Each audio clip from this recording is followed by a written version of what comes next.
In this section, we'll go deep into Obadiah's single chapter, examining each verse and breaking down the structure, themes, and literary elements. This will allow us to understand the nuances of the prophecy and its relevance to the original audience and to us today. Obadiah's prophecy can be broken into four major sections. The first section pronounces judgment on Edom. The second provides reasons for this judgment. The third introduces the concept of the day of the Lord, and the final section shifts to hope and restoration for Israel. This structure gives us insight into the purpose and progression of Obadiah's message. Verses 1 through 9 focus on Edom's judgment. The prophecy opens with a summons to the nations to rise against Edom, which symbolizes divine involvement. Obadiah condemns Edom's pride, seen in their elevated position, both geographically and metaphorically. Verses 5 to 9 further describes how Edom's destruction will be thorough, contrasting it with typical theft or grape gathering, suggesting there will be nothing left of Edom. Obadiah uses several literary devices to enhance the impact of these verses. There is repetition around the theme of destruction, reinforcing the certainty of Edom's fate. Contrast is also strong here. Edom's pride is likened to a high nest among stars, yet they will be brought down. Cause and effect are clear. Their pride is the direct reason for the downfall, showcasing a moral principle embedded in this prophecy. The second section, verses 10 to 14, provides details on why Edom deserved judgment. Edom's sins are listed. They stood aloof when Israel needed help. They participated in looting and even celebrated Jerusalem's fall. This part establishes a cause for Edom's punishment, particularly their betrayal of Israel, their kin. Obadiah uses listing to highlight the severity and multiplicity of Edom's sins.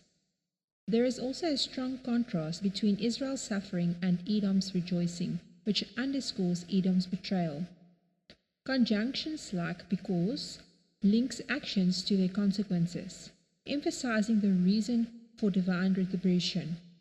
This section reinforces the message that Edom's betrayal has real moral consequences.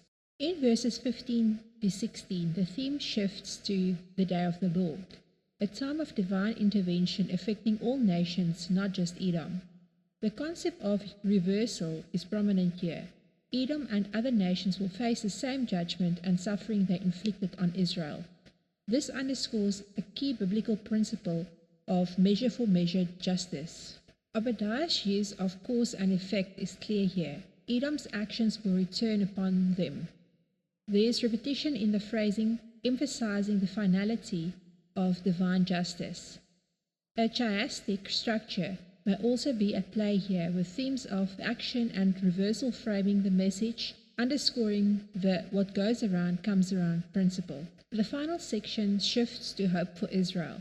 Verse 17 introduces the idea of holiness and deliverance for Israel, contrasting Edom's fate.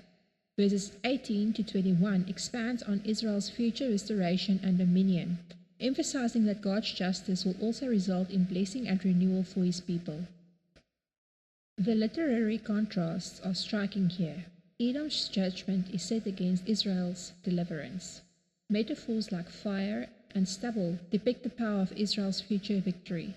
This closing section uses purpose statements to show that God's judgment serves a dual purpose. It punishes evil and restores what is good. To help solidify understanding, consider taking part in the activities on this slide. These prompts can guide group discussions. By exploring the literary devices, we can uncover deeper meanings about God's character, divine justice, and the dangers of pride. The Day of the Lord discussion will highlight the dual nature of judgment as both a warning to Edom and a promise of hope for Israel. Finally, the last prompt allows you to consider how Obadiah balances themes of judgment with restoration, underscoring the prophetic vision of a restored and just future. In this exercise, you will paraphrase a key verse or short passage from Obadiah, focusing on expressing its main idea and tone. By rewriting the verse, you can personalize it and internalize its meaning. Sharing with the group or in the discussions, will open up different perspectives and help clarify the passage intent and impact. This activity focuses on literary style analysis.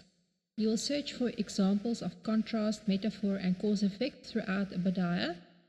Then discuss how each device enhances the meaning, building on the ideas we've discussed in the previous videos.